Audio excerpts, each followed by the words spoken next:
दीपावली आहे, प्रत्येकाच्या घरी फराळीचं असेल, ठीक आहे. आनंद व्यक्त करणे, त्या त्या सणाचा उत्सव साजरा करणे हे आपलं संस्कृती आहे. पण स्वामीजी काय म्हणतात, जे काही तुम्ही खाताय, जर एखाद्याला डायबिटीज असेल आणि आपल्या मनावर न कंट्रोल करता एक जामुनच्या ऐवजी 4 जामुन खाल्ला, तर त्याला ती पोळी चांगली साजरी होणार आहे का हो? तर नाही. तर मग काय म्हणतात स्वामीजी, अरे तुम्हाला आनंद घ्यायचा आहे ना, या जिभीला भोग घ्यायचा आहे त्या जिभीचा, तर तुम्ही काय करा, एक छोटासा तुकडा घ्या आणि जिभीवर ठेवा आणि तिला घेऊच नका.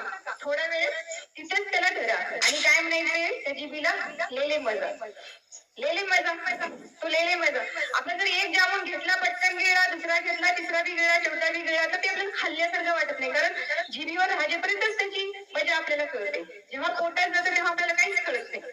म्हणून छोटासा तुकडा, आपण तसंच केले, काल जामून घेऊन आले ते दीक्षेसाठी, मग छोटासा तुकडा दीक्षा खाल्ली आणि ते आपण पूर्ण खात होते. म्हणजे असं करायचं नाही, थोडासा तुकडा घ्या, जिभेवर ठेवा आणि त्याला लेले मजा, लेले मजा मना म्हणजे म्हणत खा म्हणजे तसं.